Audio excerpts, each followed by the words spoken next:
Inyong mabati karon ang tulumanon, tubig sa kinabuhi. Ang tubig sa kinabuhi, hatud kanato sa GCIL ug watersoflife.net.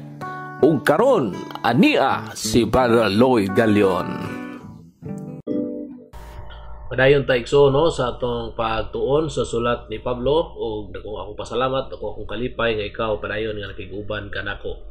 Bueno, sa atong paghisgot, aniya na kita sa ikaduha nga bahin sa atong gihisgutan nga pagtuon mahitungod na sa sulat ni San Pablo sa mga taga-Roma. So ingnon ta hapit na ta mahuman apan medyo taas-taas pasab no ang atong mga hisgutanan apan ako pasalamat nga nakasugakod ka sa pagpaminaw niini nga pagtuon. O ang atong hisgutanan karon kay niya naman ta sa kaduhang bahin mahitungod gini sa pagkamatarong sa Dios, walay pagkabalhin bisan pa sa pagkagahi sa kasing-kasing sa mga anak ni Jacob na iyang mga pinili. Atong hisgutanan maglangkob gini sa Roma 9:1 ngadto sa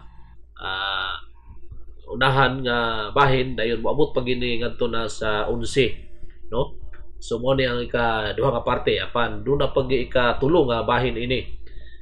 So karon nga pag nag-uban nato ang ato lang manghisgutan kini lamang naa sa Roma 9:1 padung sa 3. Ug ang atong topic nini mao ang kabalakan ni Pablo sa iyang katawhan nga nahisalaag. So sa mga kabalakan ni Pablo ngadto na sa mga Hudyo nga nangasalaag diha sa pagtuo. So atong makita dinhi sa Roma 9 diin sa iyang sulat gisaysay sa apostoles ang iyahang mga kabalaka no sa iyang katawhan nga nasalaag. Ug matod pa niya matuod nga ang giingon ko nga ang iya ako ni Kristo ug wala ako na makak.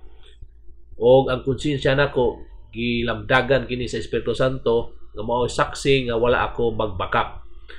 O gibati ko ang hilabihang kasubo ug kaguol nga walay hunong alang sa akong isig ka Hudyo, mga akong mga kabanay ug mga kadugo. Unya matud pa tungod kanila palabihon ko nga tunglohon ako sa Dios ug mahimulag kang Kristo. Grabe no nga kabalaka niya sa iyang mga kaigsuonan nga mga Hudyo, bisag sugot pa siya nga siya matunglo aron lang maluwas kini mga Hudyo. Yun ana ang iyang kadako kabug-ato no sa iyang mga katawhan, mga kabanay niya.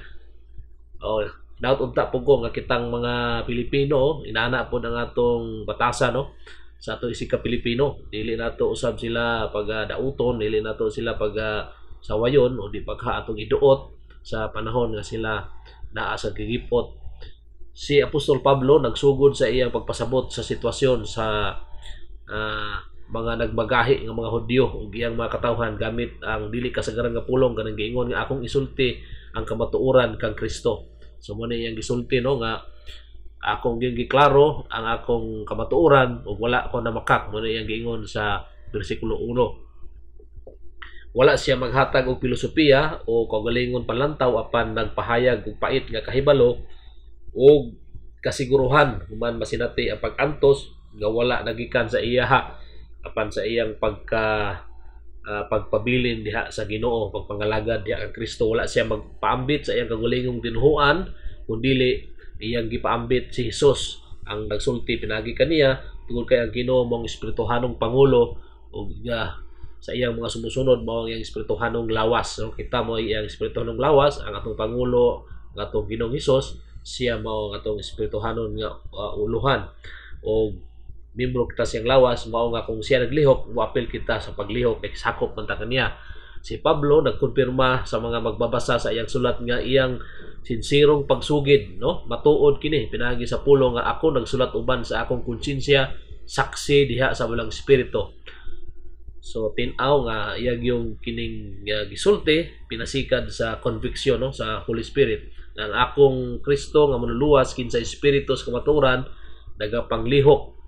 Ang espiritu wala magtugot sa pagpamakak, pagtuis, paglikay o paghimog mga imahinasyon apan andam mugiya sa mga sumusunod ni Kristo aron mahimong saksi sa kamatuoran aron ang ilang mga pamahayag mahisubay sa balaod o mahisubay sa hamtong nga panabot. Ang konsensya sa apostol mao ang iyang espirituhanong kumpas. Mo na nagiyan niya, wala siya nagpanlihok sa iyang hunahuna, na nag-inusara lang sa iyang basihan sa iyang emosyon, sa iyang kasing-kasing, kundili gitugyan umo sa direksyon sa balang espiritu.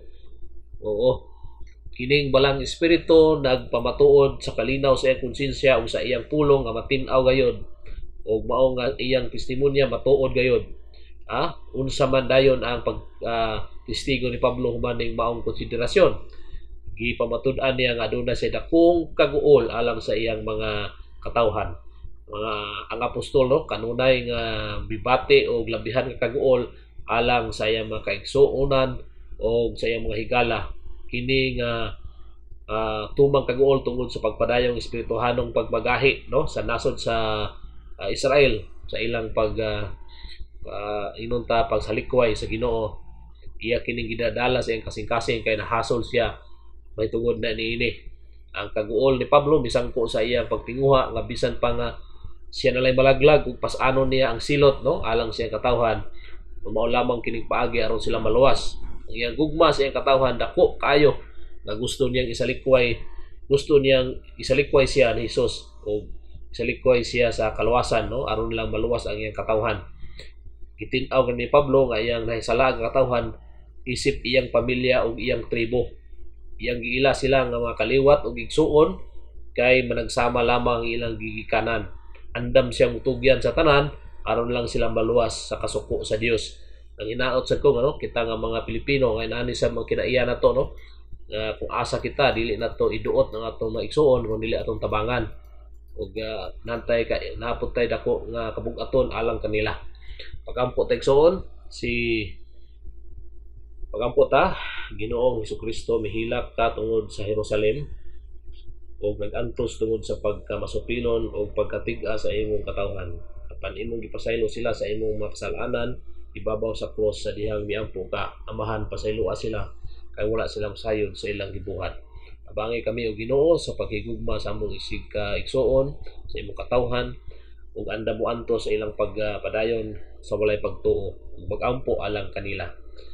O ingon man usab alang sa mga anak ni Jacob nga sila magmatinud-anon sa paghinulsol o muila kanimo mudawat kanimo.